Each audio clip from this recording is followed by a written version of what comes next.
If a guy who looked like that asked me why I was reading Dorian Gray, who knows?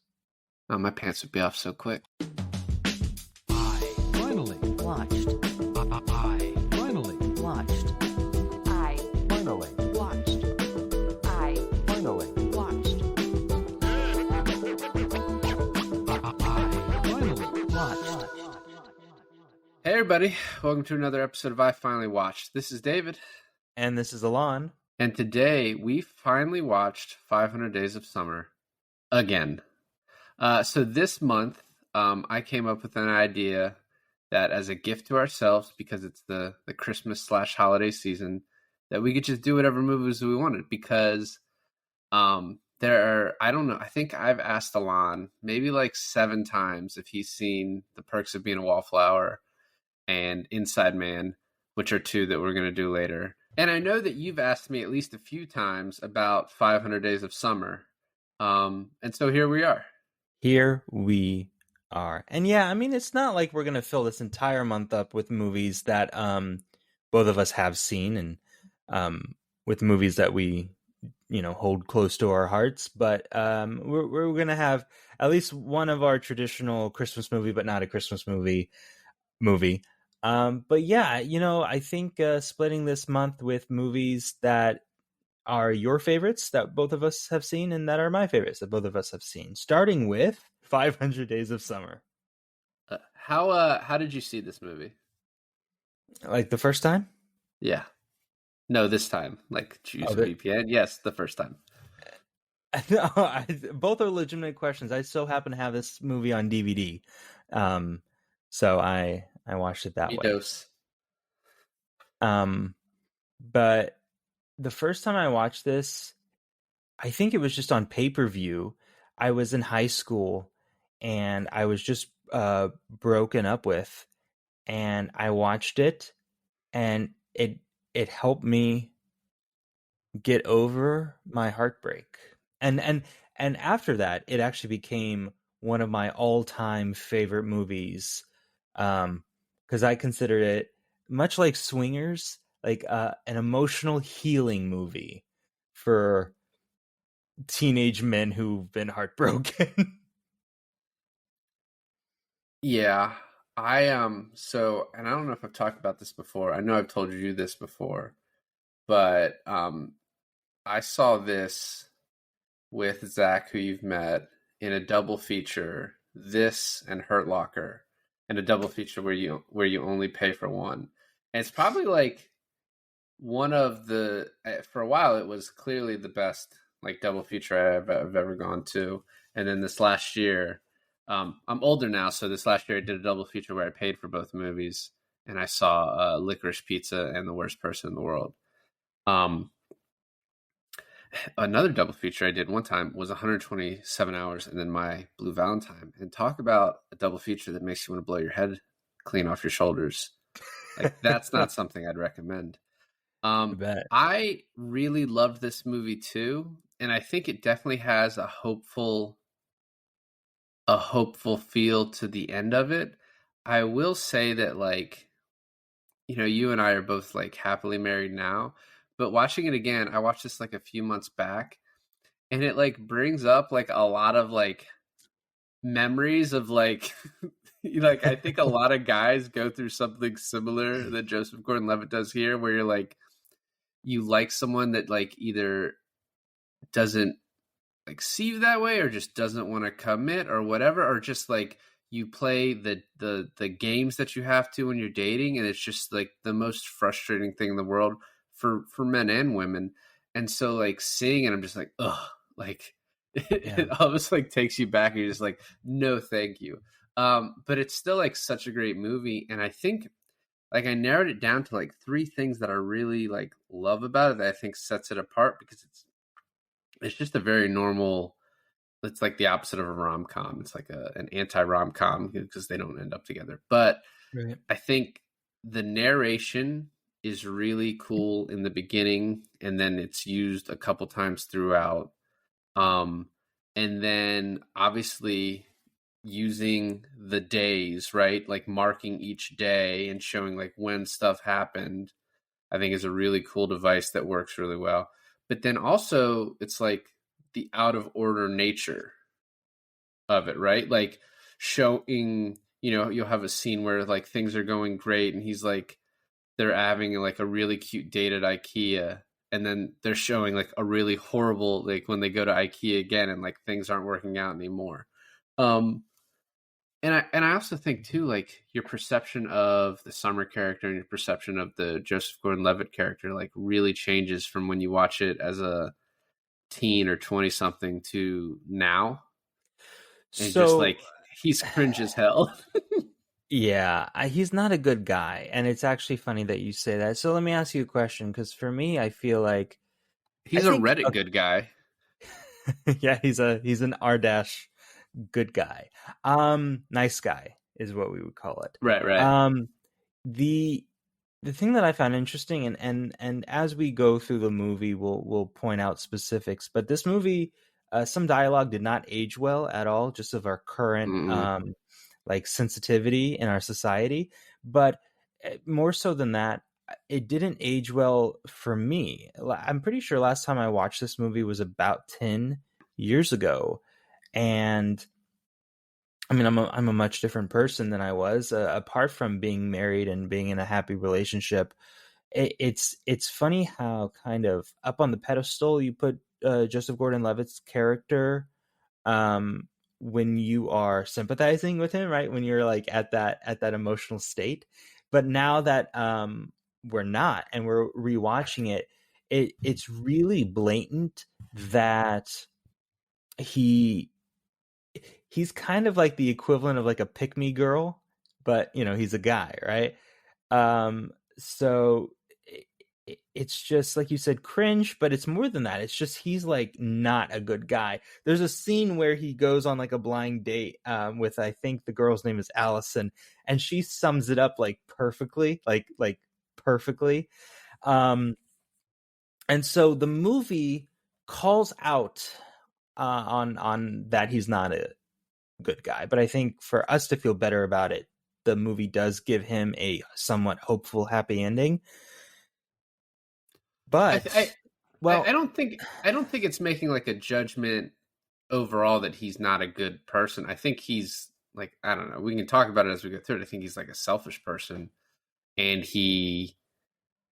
there's also like if you record the way people talk, if we were recorded the way we talked about things like 10 years ago and the way we talked about girls, and if you recorded someone, a woman talking about guys, their private conversations, I think we all kind of sound like not good people sometimes. I don't actually have a problem with the dialogue as far as like showcasing what guys talk about when they get together and not on a platform, right? I mean, it's not perfect, but no one's perfect, right? So, and I feel like pretty much back in, when was this movie made? Like 2010, 9, 8? 09 is when it came out. Okay, yeah. We all talk like that, like you said. Let's just get into it, and I think it's pretty interesting. I knew what this was about, and if you read the IMDb like synopsis, after being dumped by the girl he believes to be a soulmate, hopeless romantic Tom reflects on their relationship to try and figure out where things went wrong and can he win her back, right?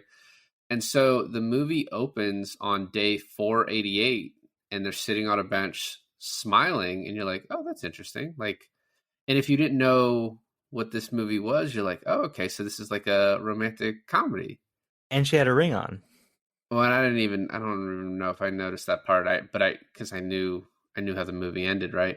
But this is where they have this final talk and they break up, and then it goes straight to day one. So it sort of starts as like at the end and then a flashback, but really that first part is just to throw you off. And it starts at day one, and there's a lot of narration and of the things that aged poorly. And this isn't like a slight at the movie. It's just like, society changes. But the movie starts out with narration. There are two types of people. There are men and there are women. I was like, oh man. Man, what 13 years changes. The other thing too is that this movie actually really, really starts with a disclosure. a disclaimer that states that all the characters represented in this film are fictitious and do not actually represent an actual real person.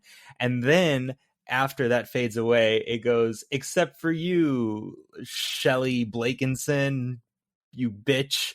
And I was like, that's not her name. I don't know. I make it up. But It's Jenna yeah, Beckman. whatever. Jenna Beckman, and then it says bitch, which makes me think if this is like an autobiographical movie. Yeah, I know I butchered that. But if this was that, then did Tom really learn anything in the end?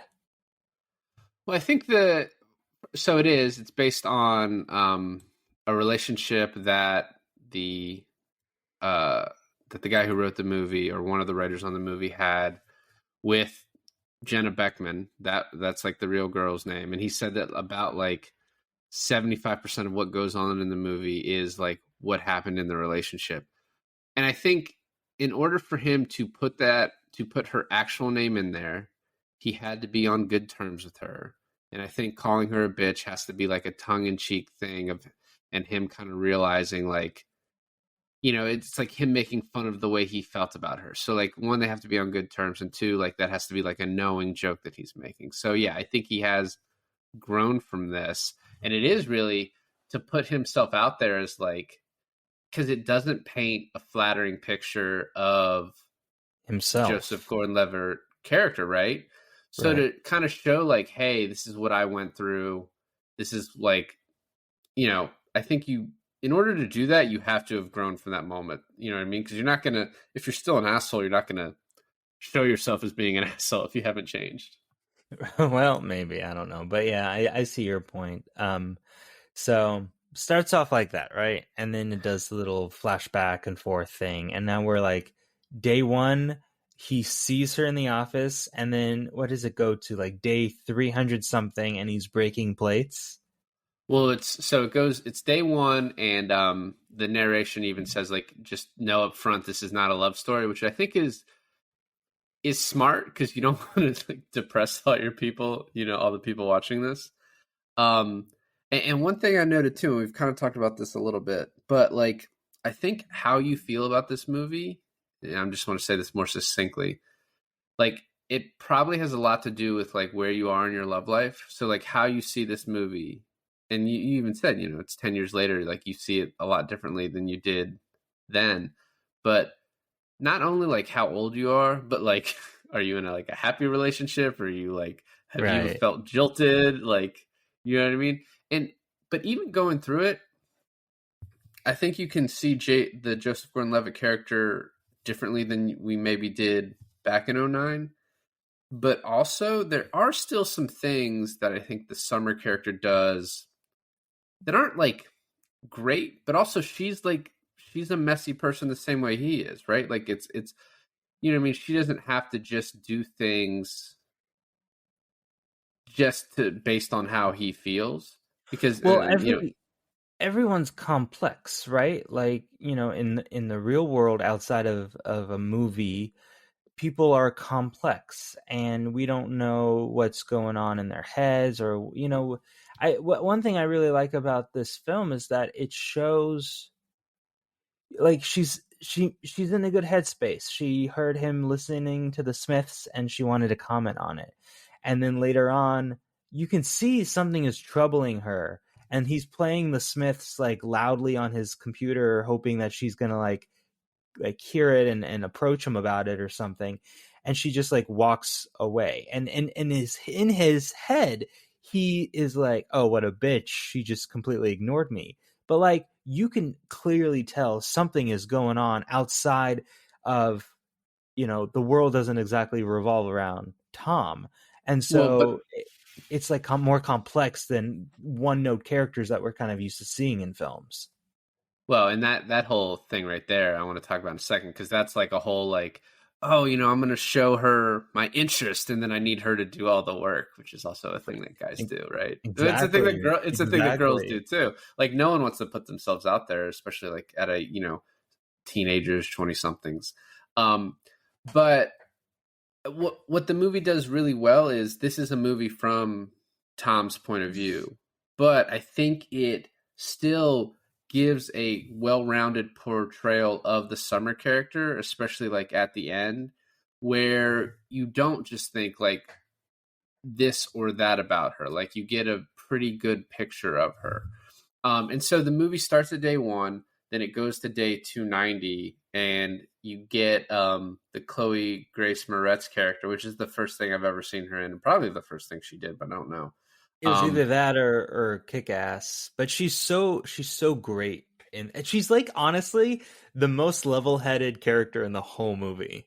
Yeah, and just having this 9 or 10 year old who's a full like grown adult, right? Like who's like the go-to therapist for her older, 25-year-old brother or whatever, 30-year-old brother is really funny.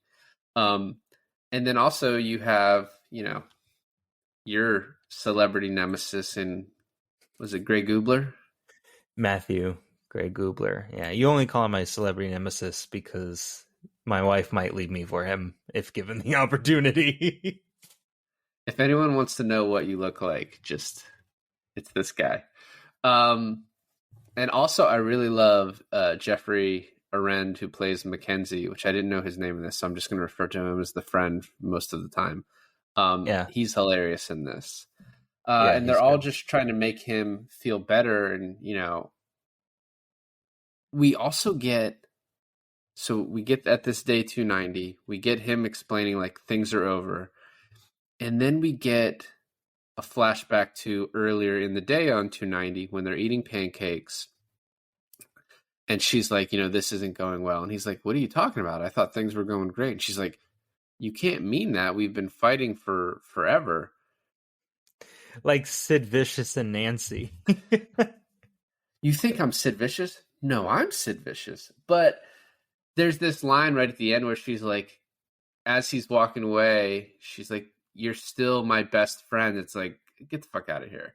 And that's like kind of the main issue with Summer, I think, in this, the quality that's not the greatest from her is not that she's like unsure what she wants from Joseph Gordon-Levitt, because in the end she admits that. She's like, listen, I tried to make it work with you, and at a certain point she sort of gives in to him like wanting a label on it. But then at the end, when you're breaking up with him, to act like, oh, this wasn't a relationship from the beginning, is like, that's where you are kind of like, go fuck yourself. Like you two were dating. Like that's what it was. So just don't act like that's not what you're doing. You are breaking up with him. This isn't like, oh, we're just friends who are no longer going to have sex. You know what I mean? Right. And that comes up in the movie too. But yeah, no, I agree with you. And then, I think we've all been there, right? We've all been in that relationship where they're like, oh, we can still be friends, or us, like as the ones who are being broken up with, we're like, but we can still be friends, right? But of course, that's not our we have alternative motives for that. There's a part in the movie, and I'm jumping around just a bit, but that's my job. So does the movie. There's a part in the movie where I guess he sends an email, and then he finally like receives one back, and he tells Mackenzie, he's like, oh, I got it, here it is. And he opens it, and she's like, yeah, I can't have coffee this week, but maybe another week. I hope this means that you're ready to be friends. And I'm like, dude is not ready to be friends. Let me tell you that. Honestly, it's not good. In that situation, he should never be friends with her. Like, I don't think you can ever really go back. 100%. Years from now, right, when he's found the person that is actually his soulmate, you can be friends with that person. But like right away, like it's not going to be healthy for him, because it's never what he wanted.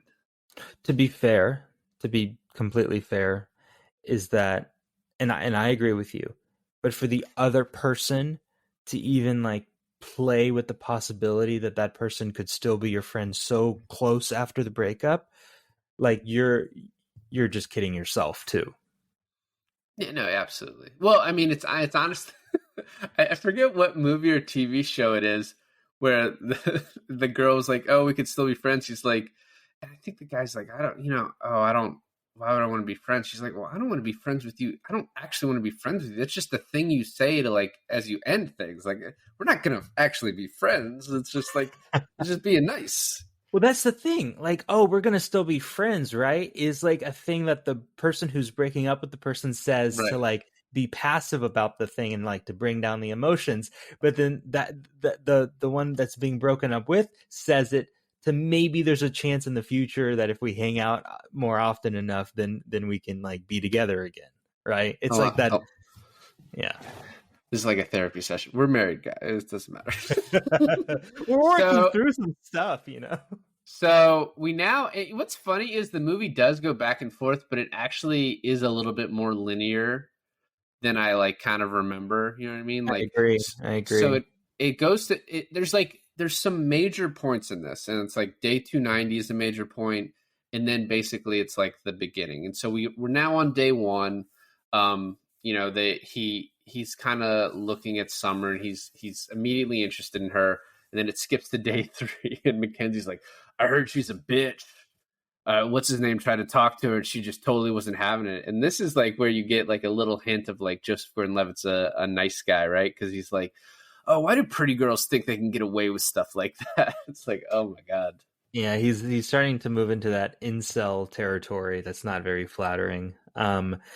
Yeah, man, and it's like they know nothing about her at this point. Like none of them has spoken a fucking word. It's her like second day on the job, and they're just like giving her the hardest time.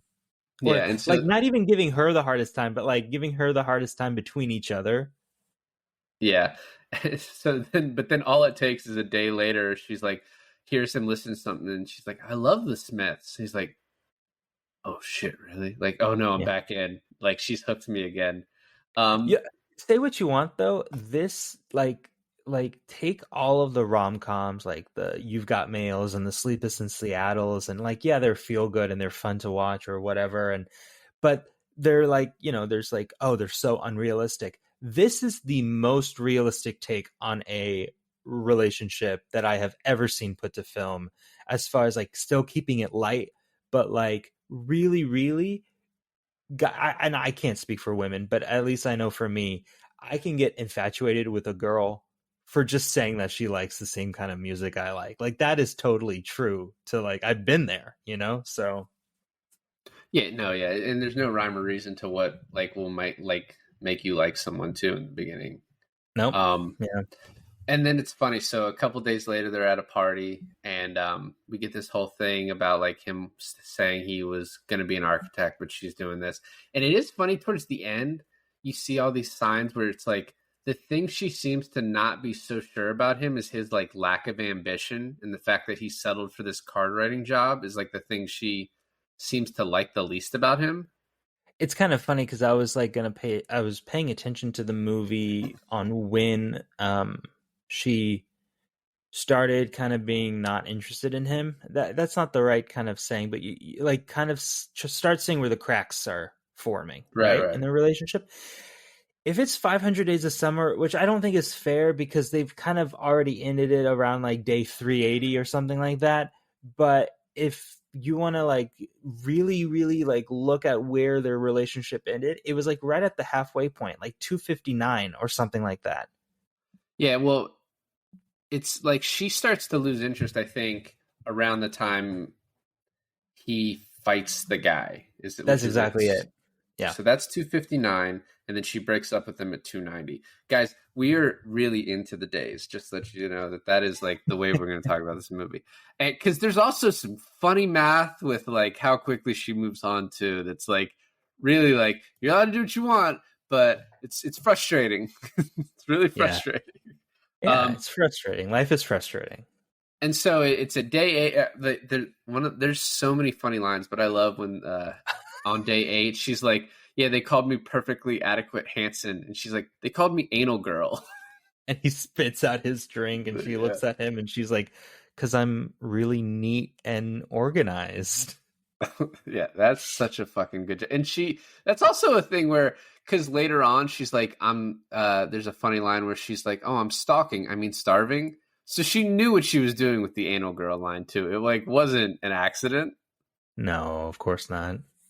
And so we're moving on along. There is like this little I'm sorry though. The way you have it written in the notes is like I'm listening. I'm like reading it, but I'm hearing it in my head as like they call me anal girl. Yes, exactly.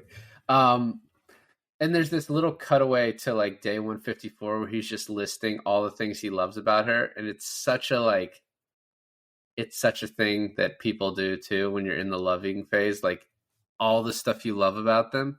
What is funny about this movie is it focuses so little on the happy times for them because Right. like they're kind of together. She makes out with him on day like 31, I guess, right? Sure. And they're together happily to like maybe like day 260. So that's like what 250. That's like what 8 months of like happiness. Yeah. I mean, I the shortest relationship I've ever been in is 3 months. Then I've been in a relationship of 2 years, and now I'm in a relationship of closing in on 10. And so, but I could Think see this like one's an gonna last, or I could I could see like an average relationship going on for maybe like 6 to 8 months. Like I feel like that's an average American relationship. but what's funny though is like in the way she describes this isn't a relationship. This is just a very close friendship of like 6 to 8 months.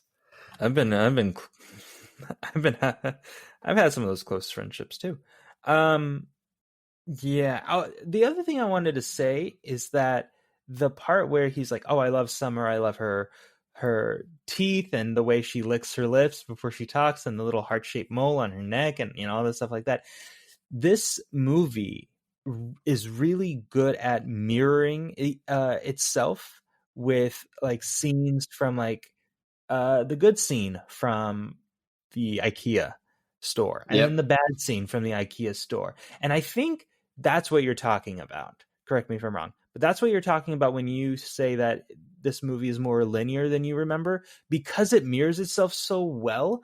It um yes, it does jump around, but it keeps you focused more on like location and like happenstance than like days. Does that make sense?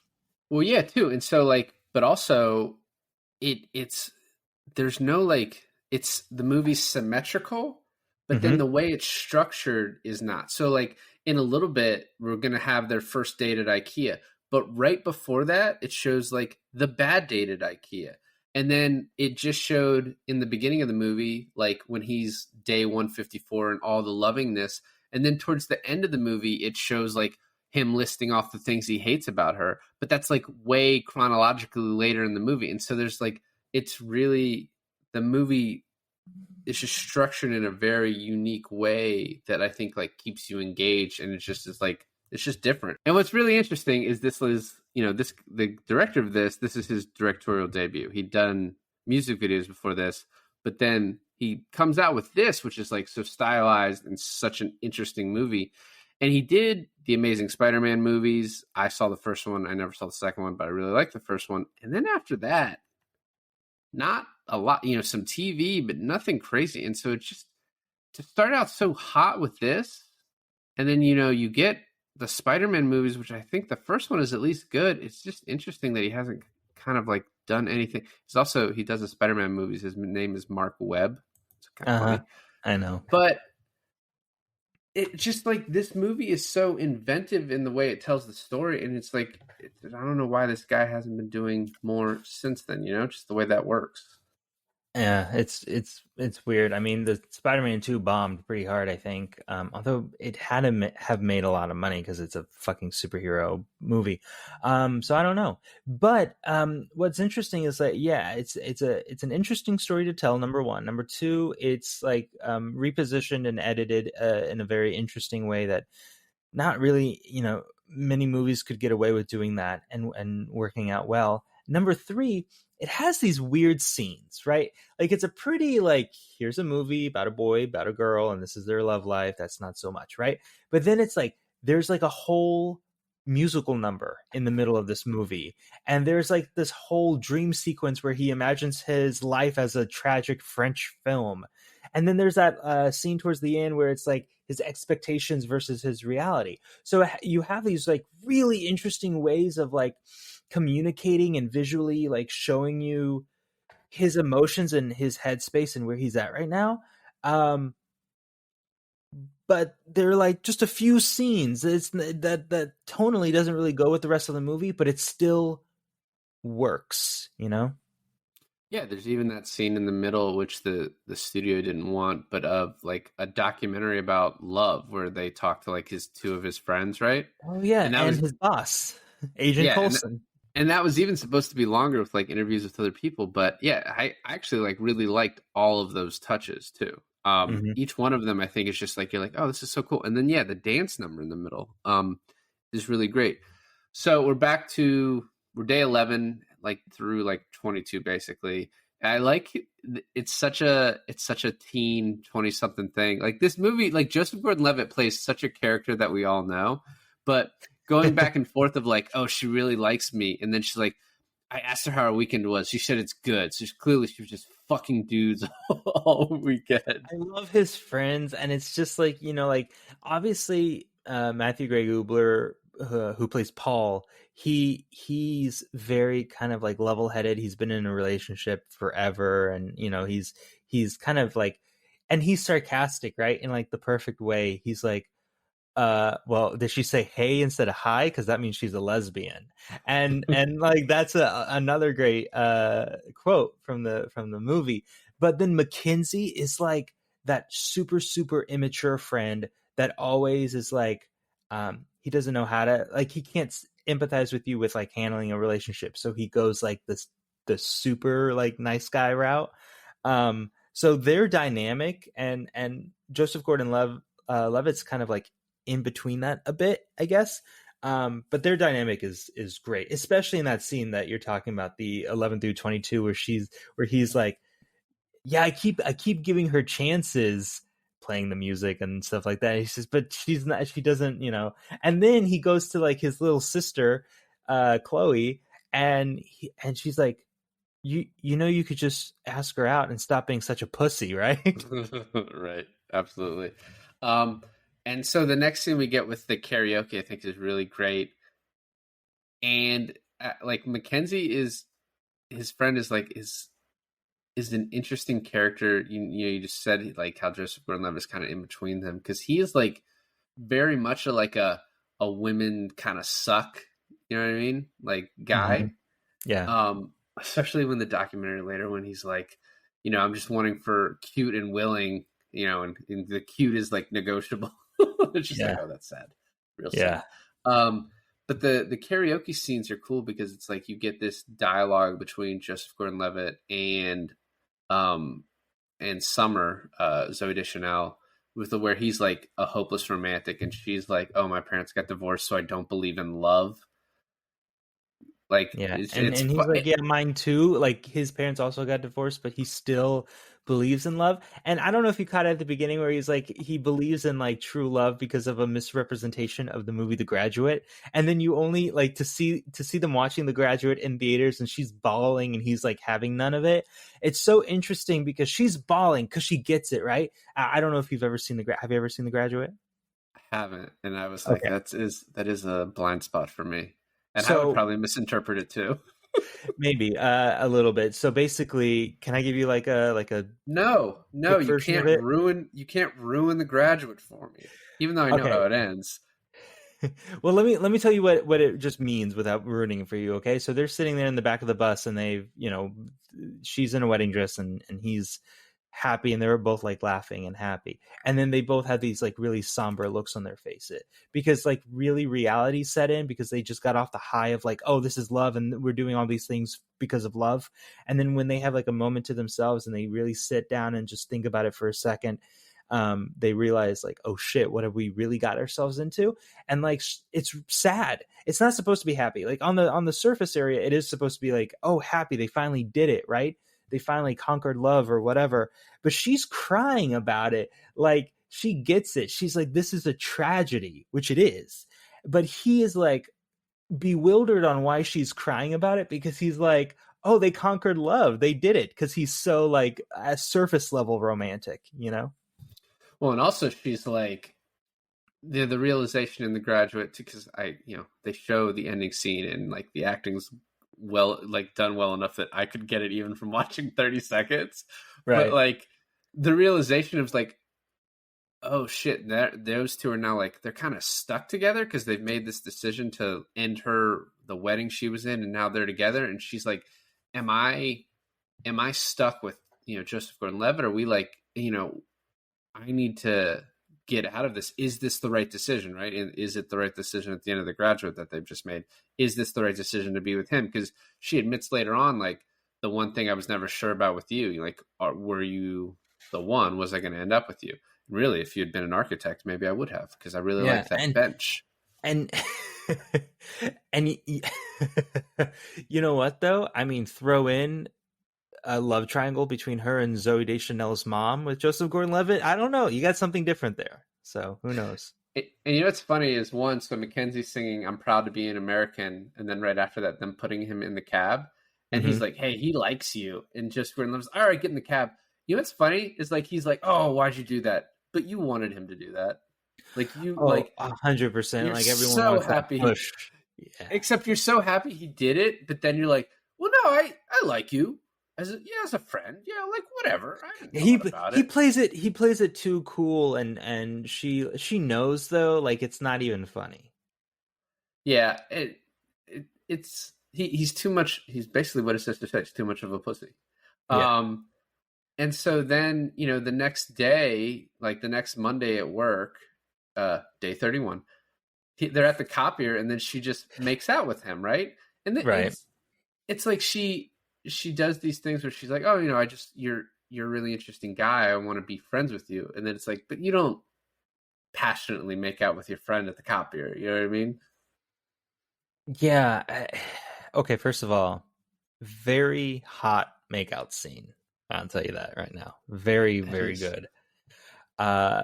Second of all, yeah, her whole thing, like, don't label it as friends, right? I think she's going about it the wrong way. Like, you can label something as like casual sex, friends with benefits, but like if you label it as like, we're just friends who passionately make out and have sex in the shower. I mean, he said it the best, right? Because I think there's an in-between there that both parties have to agree that they're good at, that they're at that level in their relationship. But her going about like hard calling it friendship is like, I don't know. I don't agree with her on that. So, we get Goobler coming over, and he's like, oh, so you're, this girl that you made out with, this girl that you've been stalking. And he's like, have you even gotten like he says hum job, because apparently they couldn't say blow job or it would have been rated R just for saying the word blow job. Okay. And then he's like, this girl you've been stalking, you haven't even got anything. And then she walks out, and then we get that like, yeah, I'm stalking, I'm starving. But I love his line even before that, Goobler's line of like, just let me know if any jobs come up. Yeah, that, man, the cast in this is like elevates this movie too, right? Because I think if you had, this movie is so good that I think if you had a bunch of nobodies, it would still work out, right? But because you have the cast that you have, and I think this is the first time I remember seeing Zooey Deschanel in a movie, and anything really, I think. Maybe something else, but really this is like my first impact, and maybe like Joseph Gordon-Levitt too, as like an adult, because I know he was a child actor, but like as an adult, this is like, and this came out before Dark Knight Rises, so you have like these two really good actors who are kind of up and coming at that point, but people still like know them. And then you have like all the side characters like Chloe and Matthew and I don't know his name, but Agent Coulson, who plays his boss. Clark Gregg. And Clark Gregg. And did you also notice, like, I don't know if you ever watched Community, but you have Shirley like in there as the replacement secretary in like after she quit. Yvette Nicole Brown. You know what I love that you brought that up, because I think if you don't have Matthew Gray Gubler in this, you know who would be perfect to play that character? Eric Christian Olsen, who is Britta's shirtless boyfriend from Community. Yes. I think it's British. I'm pretty sure it's. Anyway, he'd be perfect for that part too. But Matthew Gray Gubler does well enough in it. And I agree. Yeah, all the side characters, especially like Mackenzie, like all do really make this like great. And like, but obviously like Joseph Gordon-Levitt, Zooey Deschanel. We're now at the IKEA scene, which, as we said, they show like the bad IKEA scene at the end when she's like clearly not feeling it. And you're also wondering, why are they even at IKEA? It almost was like he was trying to like reignite the romance in it by like, oh, I'll do that thing that we did that was really cute in the beginning. And Zooey Deschanel's just like, nah, no, I don't want to fucking do this. There's a TikTok video that I'll send you, and not TikTok, but it's like Instagram Reels that I'll send you later, and it's like girls who are about to be broken up with and like how they act, and it's like they for the video, it's like she starts talking like baby talk, and she starts like just like all these like extra things because like she feels it, like so she overcompensates. He reminds me of that, like he feels it like losing her, so he starts like overcompensating all like by bringing up all the good times and all the memories and stuff when they were good, like actually good, and then almost being like making it worse for himself by just being more annoying and more clingy. I think that's his biggest issue through the whole movie, is that the more he demands to be labeled, like this relationship to be labeled, and the more he becomes like clingy with her, the more she pushes him away. And the more she pushes him away, the more clingy he wants to become, right? And so like we talked about the fight scene where that was like the beginning of the end, because that was like the pinnacle of him claiming his territory almost, and her being like, I'm not something to be fought over. So that was like it. Yeah, I do want to talk. I mean, there's two things he could have done. Two things he did that really drove her away. One is he was like more focused just on the relationship than he was on himself and like what he really wanted to do with his life, because he was stuck in this. He needed to be an architect. And two, it was like pushing the relationship further than she wanted it. And like one of the prime examples is at the, like, there's a scene at the end, which happens right before the diner pancake scene, where they come out, they show them coming out of the record store where she's just kind of blowing off his jokes or whatever. And she's like, I'm just tired. I just really, need to go home. And it's like, okay, she needs some alone time. And then he's like, you know what? Pancakes, that'll fix it. And then she breaks up with him an hour later. Because he pushed her, man. He pushed her. Oh, David, I hate to tell you this, but there's a Chinese family in our bathroom. That's such a good line. But also, like, how did he know they were Chinese, right? Because clearly, like, they wrote the line of like, and then they were like, we have to hire a Chinese family. Maybe he's just like really good with that. I don't know. I know my wife would be, because she's like spot on with all the shows she watches, but he was just Gordon-Levitt was a little too spot on. Well, your wife's Asian. Technically, but no one would call her that. Middle Eastern. So they go back to the boudoir, and she's like, I'm not wanting anything serious. And he's like, yeah, no pressure. But then they just clearly enter like a normal relationship. That's the thing, is like calling it, oh, there's nothing. It's not. This is one of Joseph Gordon-Levitt's like kind of issues, right? Because she's like, I don't want anything serious. And he's like, okay, yeah, whatever you want, baby. That's fine. I'll make it work. Mm-hmm. But it's like, you should more have been like, all right, well, what does that mean? Are we even exclusive?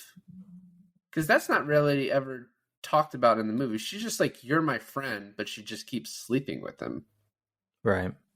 But it's like, she says, you're my friend, but then they're just acting, they're in a relationship from then on, from like day 30 to today's 260 or whatever.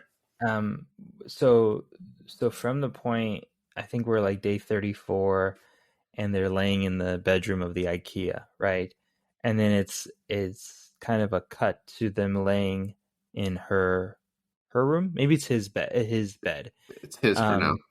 Yeah, it's his bed, and she. I mean, they're making out hot and heavy, so this is only going in one direction. He even goes into the bathroom to like cool himself down from it. And this is after he was like, "Oh, she just wants this. This is casual. She just wants casual. That's why she's like laying in your bed right now, dude." And I'm like, "But like casual sex is just that. Like you're literally pretending like earlier that day, you're literally pretending that you're married, picking out furniture, or living in a extravagant house, and she's making fake dinners while you sit at a fake dining room table, right? And you're calling things like our bathroom and our bed and our kitchen, right? And then you're just like, in the middle of that, you're just like, hey, look, I'm not looking for anything really serious, right? First of all, what the fuck? Second of all, now you're like in his bed, which there's no problem with that. But him talking himself down from it is weird to me, because people have casual sex all the time. Just because someone's like, oh, I want this to be like not serious and super cash, he's like, does that mean no sex in his mind? I was confused on him like being weird about it. I mean, he's just really like infatuated with her at this point. You know what I mean? So yeah. Although that is a baller move on her part, that when he comes out of the bathroom, she's just naked. Kudos. Yeah, I mean, more women should just do that. Should just be like, it's a kill shot move. Like, what is he gonna do? What is he gonna do? And then afterwards, we get the dance scene after the sex, and it's really funny, and it just keeps going on. It's a really well choreographed scene, and just what can you say? It's just great. How about like Han Solo like winking back at him in the reflection of that too? It's pretty good. It's pretty good. Like the whole thing, when you first see it, you're just like kind of delighted and you're laughing, and then you're like, oh, this is still going. And then you're just like, this is really well done. Like it's so unexpected. You know what I mean? This is probably like one of the first things in the movie where you're like, oh, this is just like out of left field. It's like great. It's also, I would venture to say that this is the most famous scene to come out of this movie ever. Yeah, probably, for sure. I think everyone knows this. I think it's been parodied too. I think it's like the most iconic scene to come out of this film. So we're moving along. There is this little cutaway to day 303 when she doesn't work there anymore. He sent her an email, and she's like, "Oh, I hope we can still be friends." That's almost just in there to remind you, like, "Hey, this doesn't work out." Just let you know. Also, just for anyone who's listening, do not say that to someone. Just if you break up with someone, just leave them alone. Leave them alone. Well, that's a thing now with like men and women, right? Like ghosting instead of just like, because like people don't want to have like hard conversations anymore. I mean, not that I'm any better, not that I like wanted to back then, but it's just like a thing that sucks and you need to do. Like you just need to rip it like a Band-Aid. Be like, hey, I don't like you anymore, and we probably just shouldn't see each other for a good while. Yeah, but like emailing them like passive aggressive things, like not aggressive, but like passive romantic things, like, oh, hopefully you can be friends now, or but just don't do it. Just rip the Band-Aid off. I don't care. Her. Then I mean, but they've broken up at that point, right? I'm sorry. I'm really passionate about stringing people along. Don't do it, and if you do, you're a bad person. Yeah, but I mean, in this case, like he's brought it upon himself. A little bit, yeah, but she feeds the bait. She feeds the bait. Anyways. Well, he asks her for coffee. She says, I can't do it this week. I can do it this next week. I hope this means you're ready to be friends. Definitive. He's clearly not. I don't know, whatever. Then she's an idiot and can't see it. Sorry. Well, when we get to the wedding, I'll more agree with you. This email, though, she lays it down pretty well. So we get back to like, we're day 87 and the relationship's working. And then day 95, they go to the park and it talks about being an architect. And I mean, listen, I'm not an architect, but the way he talks about being an architect sounds stupid. He's like, it also sounds like you gotta let. It Gotta sounds let- like I know what you're gonna say. It sounds like someone who never like doesn't know anything about being an architect is pretending to know everything about being an architect. Yeah. Yeah, you gotta I would let light through. You really gotta Also, accent the light. maybe she is an idiot because who mistakes a parking lot for anything other than a parking lot? I don't know. He didn't even say parking garage. Like No, it was a it wasn't a building. parking garage. It was a It's lot. a lot. Oh my god. Yeah, and so then the next scene is he gets to see her apartment, and he's like, no one has ever gotten to do this before. And this is where you could say that she's like really just like they've entered into like a serious relationship territory. And I don't know, maybe it's just his perspective because he's like, oh, I know that no one's ever like gotten this far with her. And she even says after she tells him her dreams, she's like, I've never told anyone that before. And so in his head, he's ascribing like a lot of meaning to that. And I guess it does, but eventually I guess she just decides it doesn't. And, in the end, for her talk when she's like breaking up with him, she's like, oh no, I just always said you wanted to be friends. And that girl, Allison, she's like, hey, she was upfront that she just wanted to be friends, which is kind of bullshit because that's what she said. And then her actions for 8 months deviated greatly from what she said.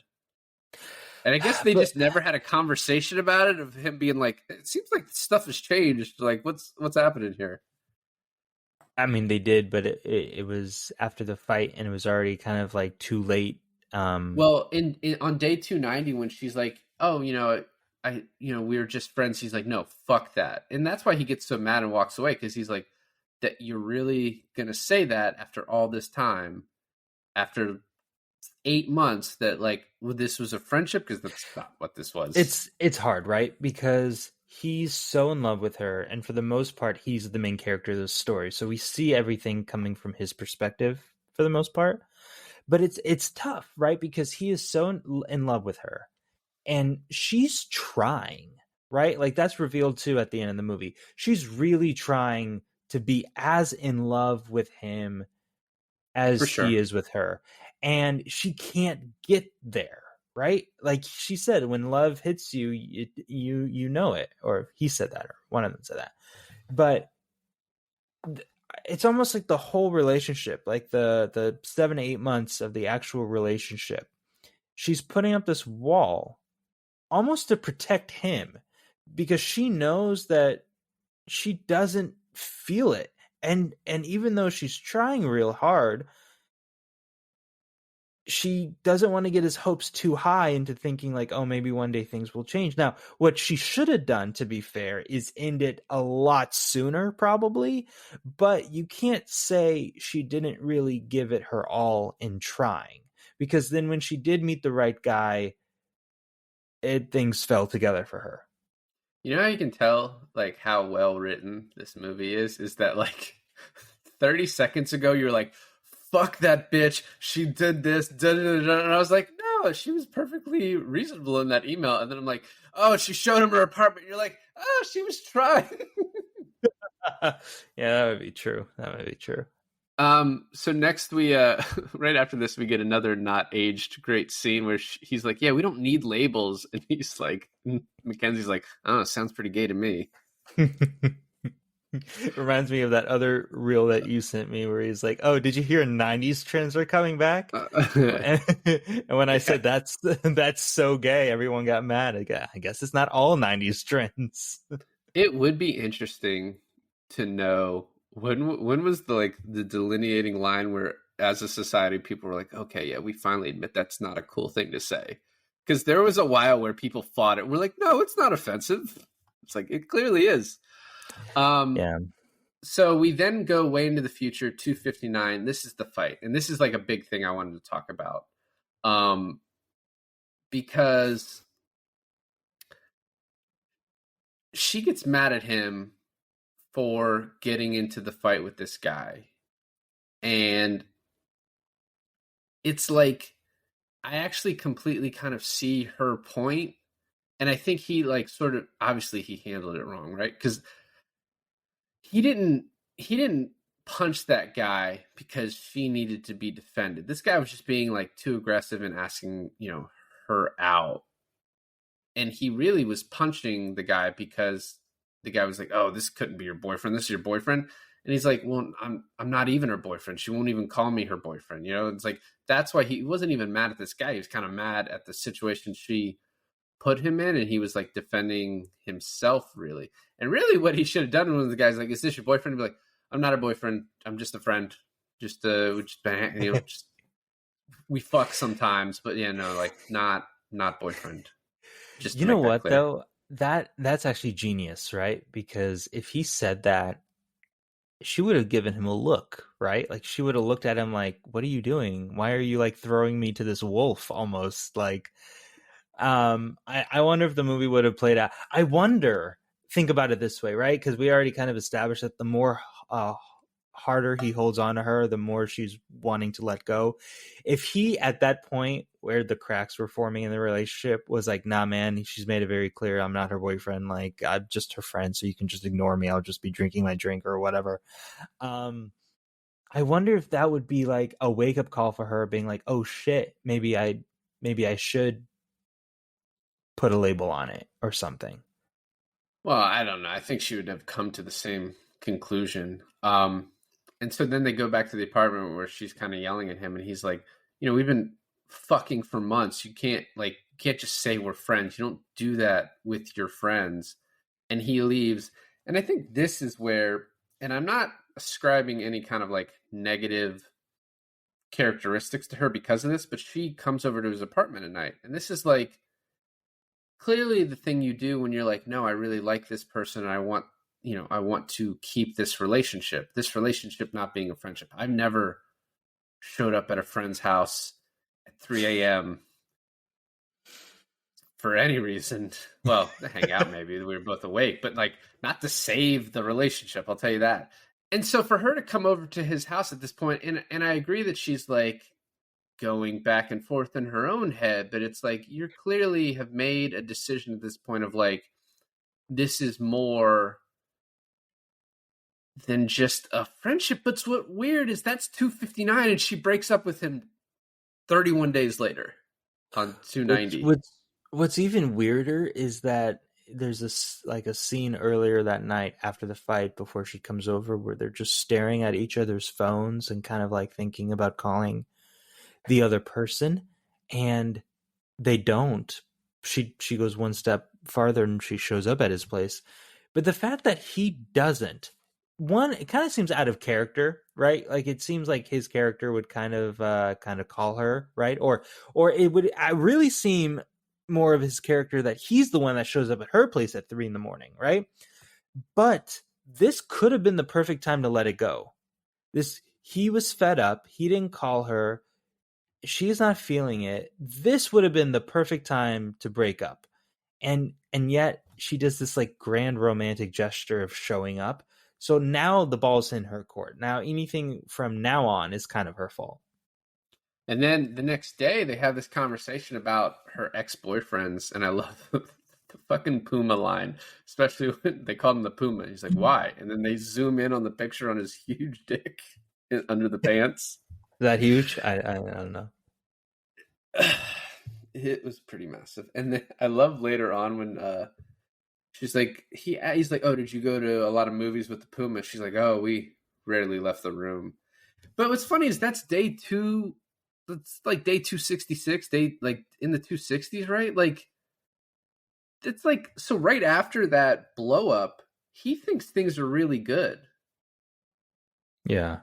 So when she's later on at 290, like, "Oh, we've been fighting so much," it's like that is literally only from her side. She fell out of love with him, but it's like they weren't really fighting. He fought that dude, and then from then on, he had to think things were great because they're talking more. She came over, made that gesture, whatever, and then 266 they play the penis game at the park, which I'm surprised it took this long in their relationship for her to break that out. Yeah, but also talking about your exes, I'm surprised it took her that long in their relationship to break that out too. Well, she didn't want to. He wanted to, which is another sign of insecurity from him. And she's just like, "Why does it matter?"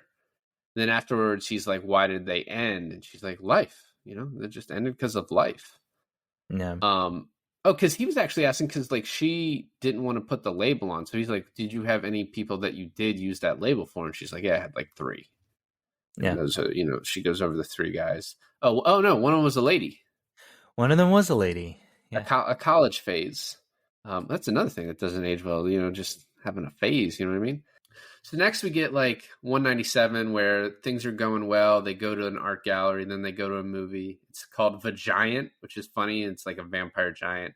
But then we get juxtaposed with 314 after they've broken up, and he goes to the movie by himself, and he just sees like the movies with himself in it, and it's like these. I was like, I know this is supposed to represent like this is an homage to a director, and it's Ingmar Bergman, but I had no idea. I had to look that up. I don't want to. It is Ingmar Bergman, and it's like this tragic French with like, and it's I forget the name of the movie, but it's with death, and he's like playing chess with death.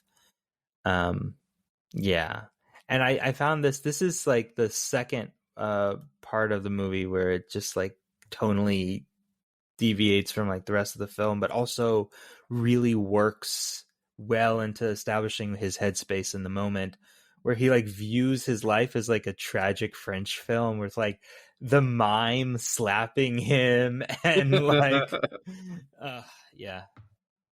And then his boss calls him in, and this is the most understanding boss like in the world, right? True. Like you've been doing your job very shittily.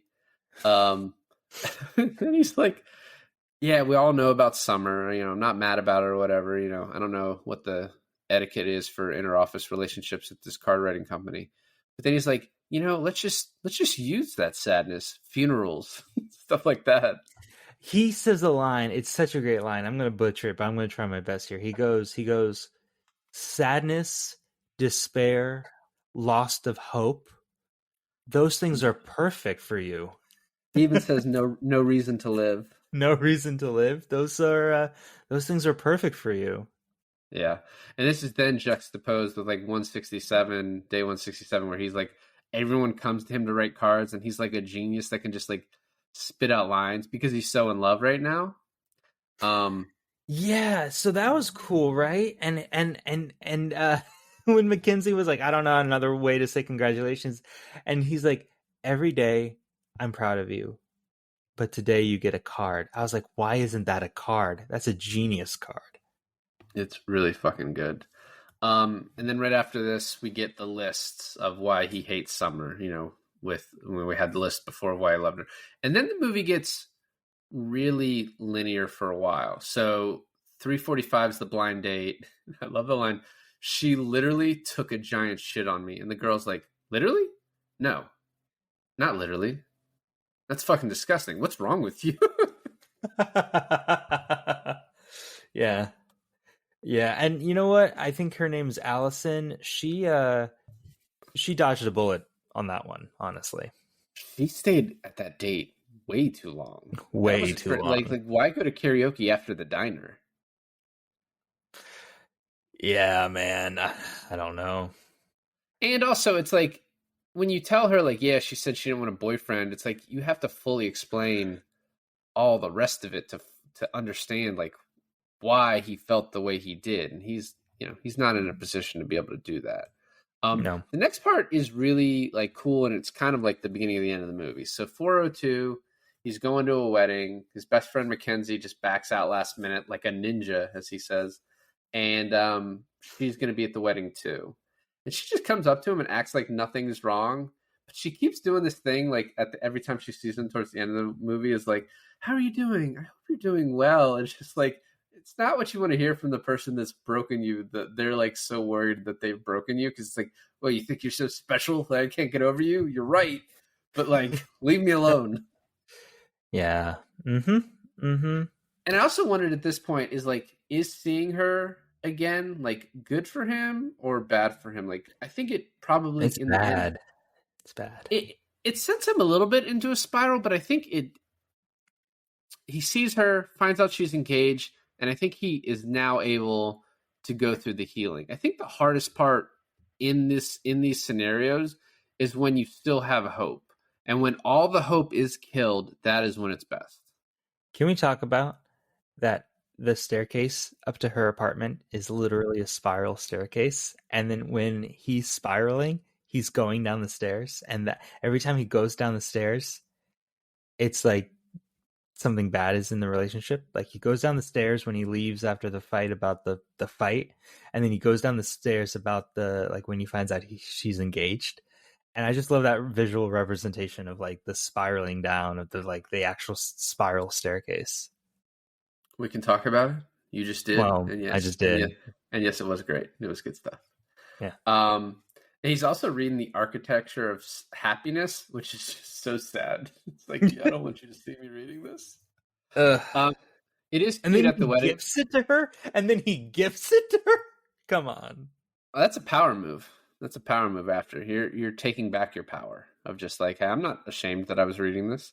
I like the scenes at the wedding are cute. And it's also like, oh, why can this couple not work? It's like, oh, because she won't love him. But, they seem cute enough. And he's like, you snore. She's like, you snore too. He's like, oh, I know I snore, but you snore. We're not getting around the fact that you snore. It's not like she won't love him, David. She can't love him. She could if she tried harder. Oh my God. And then they dance, and she invites him to a party. She falls asleep on his shoulder. That's all bullshit. And she should have told him she was serious with the dude. Yeah, but falling asleep, I mean, you fall asleep on something somewhere, you can't help where your head lands. It's man. the totality of things she did. She should have told him about the dude. She should have. Did he propose? He must have either proposed. So that wedding, let's say, was on like a Saturday. I think it was. Why didn't the dude go with her to the wedding? That's my question. Probably the woman she used to work with was cheap and didn't offer a +1. That's like an obvious thing. People do that. I actually had a guy one time. The guy I went to high school with sent me an invitation, and I put for me and Ashley on there, and he called me. He's like, yeah, she's like not invited. I don't have room. And then I sat at a table where someone didn't show up, and there was literally a seat there, an empty seat. Oof. Whenever I describe him to Ashley, I was like, yeah, remember the guy that uninvited you to the wedding? She's like, oh yeah, that dick. She's like, well, she didn't actually care to go. The food was good though. I ate a ton. They had like bacon covered scallops, which you can eat only part of that. The thing is, she needed to tell. So there's the wedding, right? It's on a Saturday. The party is on a Friday. She has the engagement ring at the party. That's my question. That's my other question. Did he propose at the party, or did At he the propose party. on a Wednesday? But my other question, dude, is the fact that did Joseph Gordon-Levitt not see the ring on her finger when he first walked in? And why did he only see it after like 9 margaritas? And then he looks and she's like showing it off. Like she's just showing it off to someone just now. So it's like, So it did she had to have take it happened- off? No. Did she take it off to like cook some food or like serve the drinks and she didn't want to lose it? And then she like put it on later in the party? Or like, and then if he proposed to her during the party, this is the real question. Yes. If he proposed to her during the party, how did he miss it? how did he miss it, and where was the applause, or like where was that moment? I mean, Joseph Gordon-Levitt was in his own world. Yeah, I don't know. I think it probably happened at the party, but yeah, maybe he just did it privately, but he did it at the party. It doesn't make sense, but hey, she's in love, so what are you? And we are glossing over this, but this is now the 3rd time in the movie that it like tonally shifts to his like expectation versus a reality, and the way that shows side by side, even up to like a certain point where like the reality screen encroaches on the expectation part of it. It's all great. It's just so lovely, and it's like this is probably like the second most well-known scene to come out of this movie. Let's assume that he proposed. Oh my at the God, you're park. still on this. No, I'm not on this. I'm doing some math. If he proposed at the party, that's day 408. They broke up day 290. That is 118 days. That is less than 4 months after breaking up with Joseph Gordon-Levitt. She is engaged. That hurts. I don't care who you are. Yeah. Yeah, maybe. I Why think don't invite him to the party. That's like kind of the most inconsiderate thing she does. Is she should have just, the wedding was nice. We should get coffee sometime, but do not invite him to that party. She was like, later on, she's like, I didn't know if he was going to propose or whatever, but it's like, you had to know something. so. You What had to was know the party something. for? It was her birthday? I thought it was like she'd moved into a new place or something. Maybe she moved in with him. Maybe it Oh, was their fuck. place. This is just getting worse, man. And yeah, it's This just- bitch. there's no way you're cutting this. That this is making it sound great in her light. You know? I don't know. I mean, it's just very quick to get engaged. It's not her fault. She fell in love, but I mean, you understand why he's hurt. Dude, Um, if a guy who looked like that asked me why I was reading Dorian Gray, who knows? Oh, my pants would be off so quick. I actually couldn't tell which one. Watching I it this time, I was couldn't like, "There's two guys." I was like, There's "They're two both guys. pretty good looking." Yeah, I couldn't tell which one. I assumed it was the guy on the left. He just. Oh, I thought seemed it was to the have guy on the right. I thought it was the guy on the right that had his like back turned away from the camera. I think the movie would want us to see what the guy looked like, though. Maybe not, because it kind of did a shitty job of showing us either of the guys, honestly. Yeah. So we get to day 440, and this is where he's actually kind of going through. You know, it's sort of the 5 phases of grief, Yeah. and he's now in just the phase where he drinks Jack Daniels and eats Twinkies. And then he goes back to work and just completely shits on this lady's cat. He's like, if that cat jumps for it, it's gonna die. It's like going off the edge of a building. I love it. He's like, you know, first of all, I don't agree with this speech. Like, I hate greeting cards more than most people. I think they're a waste of money. They're like $5 now. Yeah. And like, if my dad gets me greeting cards all the time. I was like, quit wasting the money. Just add $5 to the check and just hand it to me. But I don't get, I honestly, like, and I was talking about this to Taylor, and yes, I'm going on a rant. I see your face, but this is something I want to get off my chest, okay? And the people must know how I feel about this. There is nothing worse than going to a party, a baby shower, a wedding, a birthday, I don't care what, and watching the guest of honor open every single gift. Sorry, it's just like, you went to my wedding. Did we sit there and like everyone around you open gifts? No, they didn't. Like watch me and Taylor open gifts. No, I just think it's the cringiest thing, because it's almost like I don't know. I hate it. I hate it at birthdays. I hate it at any party. So it's like, unless if it's like a small gathering where it's like our when did close this come friend, up in the movie? when good question. Oh, you were talking about cards, right? Like, what's the point Oh. of cards, right? And so I was just thinking, like, if it's a small get together, it's like, oh, cards for like 3 or 4 people together. Yeah, that's fine, whatever.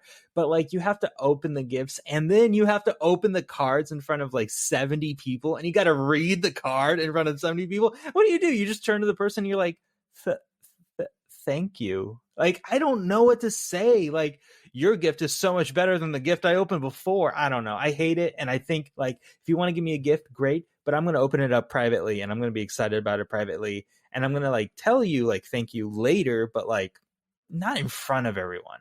And that's my Lena, spiel. you've come to some of our children's birthday parties. And yeah, it's like a thing now that parents do. And I'm glad, because it just wastes time. But you don't open the kids' gifts in front of everybody. Because one, it's like the other kids get jealous, and 2, it's like they'd rather be playing. And I mean, at this last one, we had a water slide, and like that would have wasted so much water slide time. No, but it's true though. It's like, kids' birthday parties are the worst, because all the kids want to play with the new toy, and they're all high on sugar, so they're gonna fucking break something. And it's like, you just don't want to deal with it. And it's like, I guess the only time I'm okay with everyone like in a room opening a bunch of presents. If it's like just family, I can understand that more. Or if it's like Christmas, which usually just involves family anyways. But like a bunch of people who like you know them, but they don't know each other, and you're opening their expensive gifts, like I hate it. I hate it. I don't know if you saw when we were at our friend's baby shower. I stood like all the way in the back of the room. I was like, oh, I hate this part. I was dealing with Lincoln being a fucking nightmare. I couldn't even be anywhere near the party. You I told you Ashley got I didn't you want got to take lucky. him. You got lucky. Anyway, back to this. Yeah, so he gives this whole speech about greeting cards being bullshit, and I was like, I don't know, man. Some people love them. I just think they're too expensive. So the whole moment with him like saying that this whole job is bullshit and him wanting to get out of it. It's like it's just not what you want to do. But like I don't really care about the rest of what you have to. I love his friend Mackenzie clapping though as he's leaving. He's like, "Oh, we're not clapping. Okay, I still work here." Yeah. And then he starts doing better. And I love the speech from Chloe Grace Moretz. And this is like a common thing you need to do to get over someone is like, you're only looking back at the good stuff. You need to start looking back at the shit that sucked. And he does. And like, you know, her crying at the graduate, but then also like he made her a mixtape and she never even listened to the first fucking song. Right. And this is then when we get the part where she's like, I'm tired, I want to go home. And he's like, no, I'm going to give you pancakes because that's exactly what you don't want. Right. So now we're at the part where they find themselves back on the bench. This is a dick move from her. This is his area, and you just stole his area of town that he likes to go to. It's funny how you look at it that way. It's funny how you look at it that way because, first of all, okay, maybe this is now her new favorite place. There's nothing wrong with that. That's what she said. She doesn't get it. She doesn't get it in the breakup.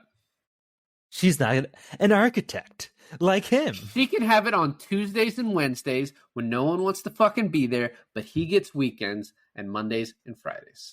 She doesn't even know what a fucking parking lot looks like. Alternating Thursdays. Well, anyways, the odds of them being in the same place at the same time is rare, but here they are. And this is where we kind of like, we saw this at the very, very beginning of the movie where she has her hand on his and she's wearing the wedding ring. But we now know that she is married to someone else. So some good looking motherfucker. Yeah. Also, we saw a montage of 456 to 476. And she got married in that time. So she got married 176 days at the maximum, 186 days after breaking up with this guy.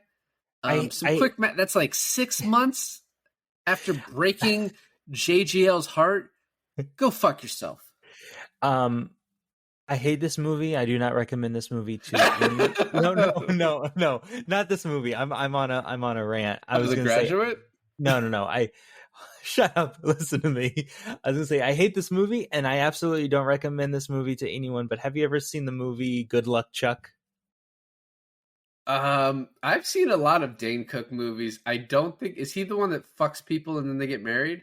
Yeah, it's that. And I was gonna that one. And I was gonna say that Joseph Gordon-Levitt is Zooey Deschanel's Good Luck Chuck. That's true. Like the one that made her realize that she needed to find a real man. Maybe even the Batman. This is a really good scene though, because one, it seems like she's kind of been looking to find him, right? You know how you said it was kind of unlikely. She's like, oh, I knew eventually I'd see you here.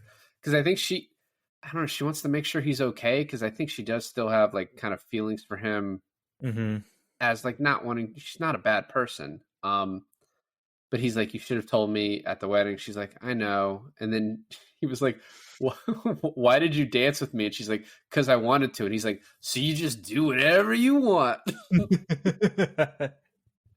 Also, I like how he's like, I hear congratulations are in order. You got married. And she's like, only if you mean it. And then he does it. I mean, it's like a little like nod and a wink, and she laughs at it, but he still never says it again, you know? No, he says it at the end when she walks away. He says, congrats. Yeah.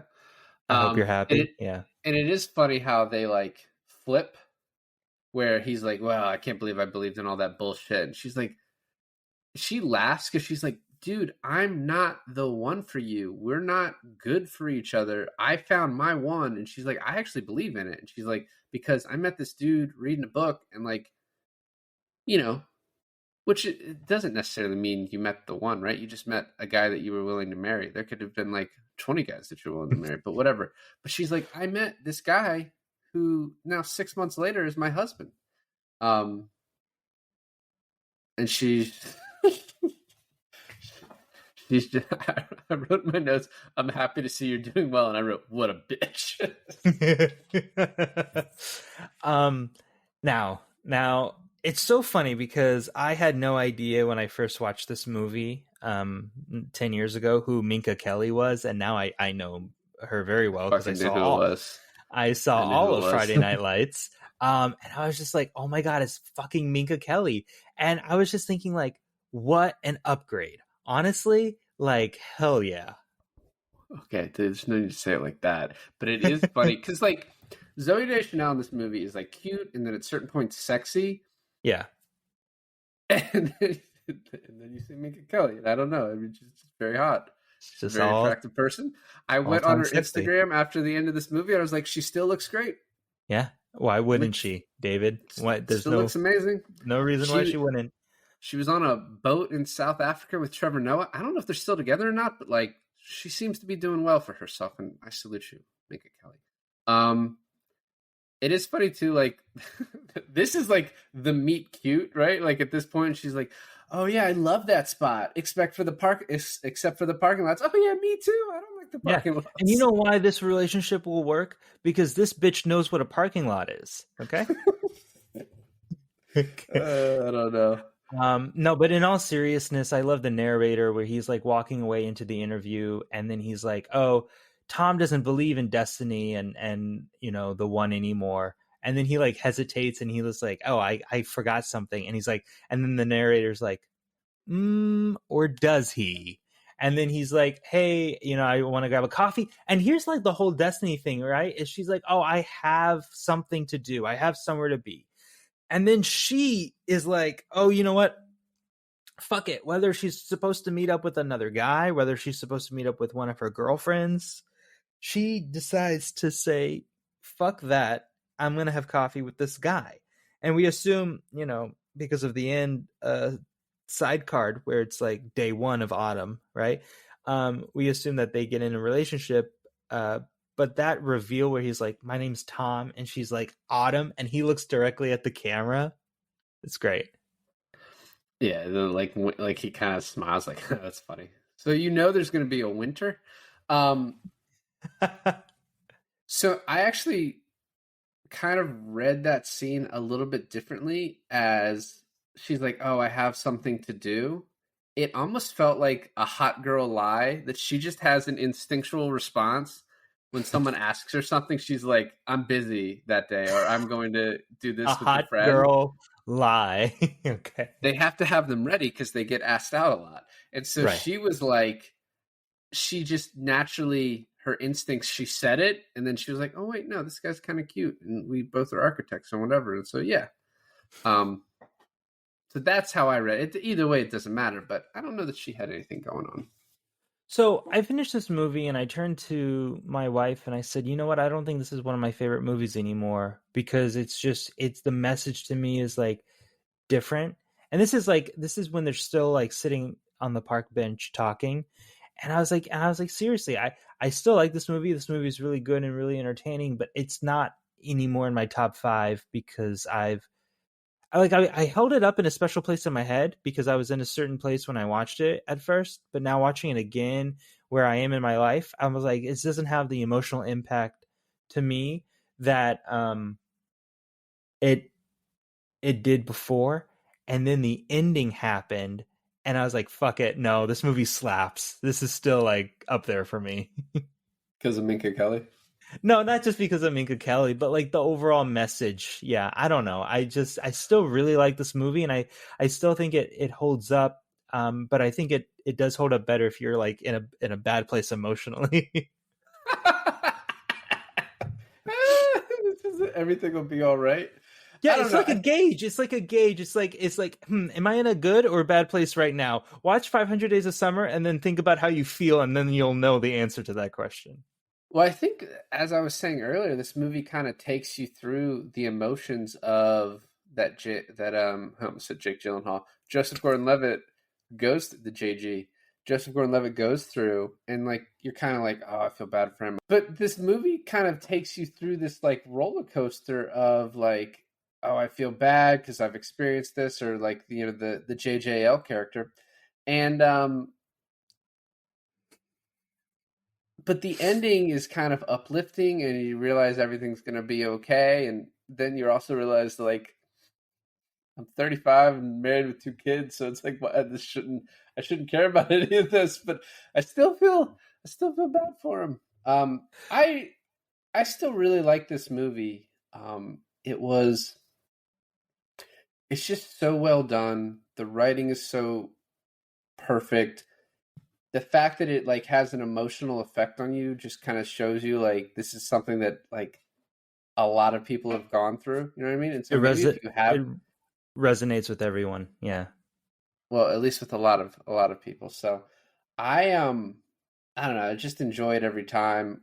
It does, as I said, it hits you differently depending on where you are in your life. But I'm glad we chose this as one. It's funny is like I chose my 2, and then you were like 500 Days of Summer. I was like, fuck yeah, I want to do that one anyway. So I'm glad we did it, and yeah, that's all I gotta say about that. Well, thanks for listening to another episode of I Finally Watched. I'm Milan, And this is David. and we finally rewatched 500 Days of Summer.